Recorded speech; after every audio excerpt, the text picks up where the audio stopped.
Today we're going to talk about how much solar energy is received in the northern latitudes. We're not going to talk about equipment per se, but there is one big misconception that many people do not understand, and that's that every point on planet Earth gets the same number of hours of solar radiation no matter where you are, meaning that the equator gets the same amount as the North Pole.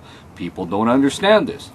This is a good thing for RVers who come north because as the Earth's axis change according to the seasons, you get more solar energy in the northern latitudes. Now, of course, cloud cover, if you're in a rainy part of the Pacific Northwest, that can affect things because that has nothing to do with the Earth's seasonal change. That has to do with climate.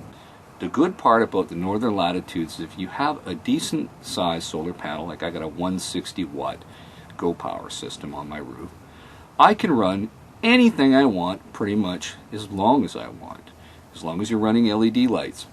For example, my furnace, which draws 10 amps, I have a 3 battery system. I can run it all night, no problem. I can run the TV all night. I can run the lights all night.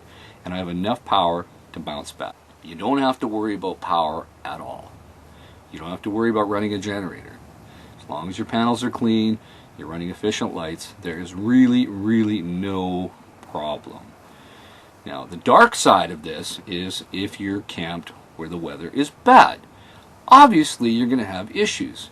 Obviously, if you have an undersized system, you're going to have problems. Obviously, if you're running the old incandescent bulbs, you're going to have some serious issues because they're very inefficient and they create a lot of heat. But rest assured, folks, there is a reason that Inuvik up in the Northwest Territories gets 24 hours worth of light during spring. It's because the Earth axis shifts. So the further north you go, the more solar radiation you're going to get for longer periods of time. This is a good thing. Now when it comes to winter, you got some serious problems. You've got cloud cover here in Canada. You also have very little solar radiation, which I think is just horrible.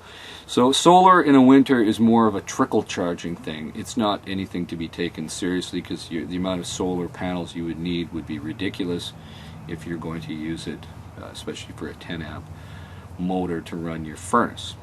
That's just my thoughts.